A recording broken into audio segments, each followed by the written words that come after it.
More than $150 million meant to help South Carolina students afford college has racked up and sat unspent in a state account over the last several years. Now, that is according to a new investigation and report into the South Carolina Commission on Higher Education, which manages state-funded lottery scholarships. Our State House reporter Barry Green has those details.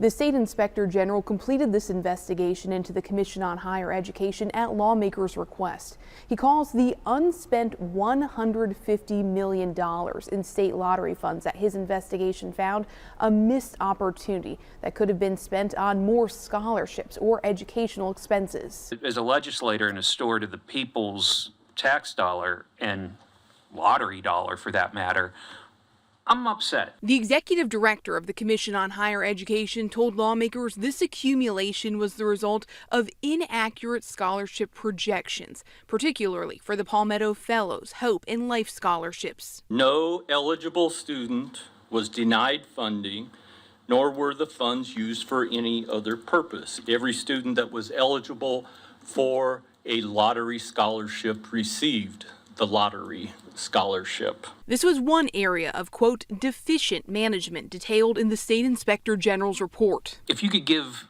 CHE a letter grade in management, what grade would you give it? I would say there's some remedial training needed. Inspector General Brian Lamkin recommends this unspent lottery scholarship money be returned to the General Assembly. According to the report, these unused dollars had been piling up for years. But through interviews, the Inspector General says his team learned the commission hadn't informed lawmakers or the Executive Budget Office about its accumulation until late 2022. The governor says he wasn't aware of this until the report was issued, to the extent this money isn't factored into his executive budget proposal for next year. For now, if it's lottery money, then it ought to be used for the lottery scholarships. I'm hoping we're having more students, and particularly nurses and teachers, that people want to be nurses and teachers that could use those scholarships, because we're running short on all of those. And it's important to note the State Inspector General says his investigation found no evidence of criminal behavior into how agency funds are managed,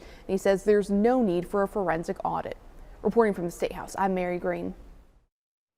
Another finding from the SIG's report is that the commission only completed about a quarter of its required audits of schools that receive lottery funds over its last audit period. The commission's executive director attributed that to staffing shortages.